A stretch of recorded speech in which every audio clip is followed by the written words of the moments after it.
दो बंदे ऐसे थे सहाबा में जिनको हजरत उमर उठ के मिलते थे, और जब ये दो लोग आते थे तो उमर अपनी जगह पे बिठाते। एक हजरत खुबाब और दूसरे सैयदना बिलाल। फरमाते थे उन्होंने तकलीफें सही हैं दीन के लिए। हजरत खुबाब लोहे का काम करते थे, उनकी मालकन उम्मे उम्मार बड़ी सख्त औरत थी, लोहे का काम करते थे। हुजूर सल्लल्लाहु अलैहि वसल्लम का कलमा पढ़ गए।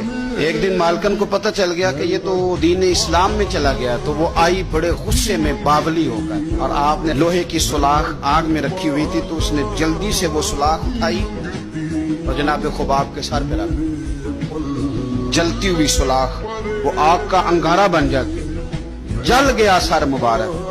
बड़ी तकलीफ में आए मेरे रसूल पाक सल्लल्लाहु अलैहि वसल्लम के हुजूर, अर्ज़ की हुजूर मैं तकलीफ में हूँ, मेरे लिए दुआ फरमाएं।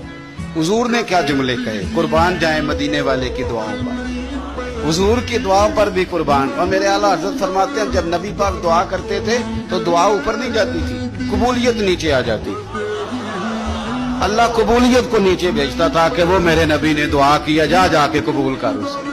खुदा की रजा चाहते हैं दो आलम, खुदा चाहता है रजाए मोहम्मद सल्लल्लाहु अलैहि वसल्लम। इजाबत का जोड़ा, इनायत का सेहरा, दुल्हन बन के निकली दुआए मोहम्मद, और इजाबत ने झुक कर गले से लगाया बड़ी नाज से जब दुआए मोहम्मद सल्लल्लाहु अलैहि। तो रसूल पाक सल्लल्लाहु अलैहि वसल्लम ने दुआ की, और दुआ क्या की हुजूर ने?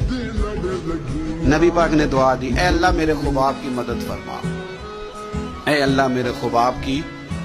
दुआओं का रंग होता है अगरचे हमें नजर ना भी आए। हुजूर ने दुआ कर दी।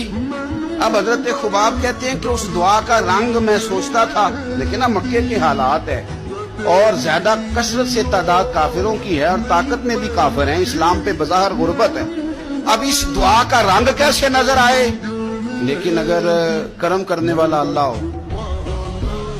तो फिर जरूरी नहीं कि ज़ाहिरी असबाब लोगों की नजर में आए, फिर वो रंग बना लेता है, फिर वो सारी रहमतें खुद ब खुद फरमा देता है। हजरत खुबाब कहते हैं वही मेरी मालकन उम्मे अम्मार बीमार हो गई, इतनी बीमार हुई उसके सर में कुछ दर्द उठा, इतनी तकलीफ के हर तबीब हर हकीम हर जगह गई। जब कोई नतीजा ना निकला तो एक तबीब ने उसे बताया कि सुलाख गर्म करके ना तो सर पे लगवाया कर, तुझे आराम आएगा। तो आप फरमाते हैं फिर एक दिन वो घर आई और घर आके मुझे कहने लगी लोहे की सुलाख अच्छी तरह आग में तपा के ना तो मेरे सर पे रख।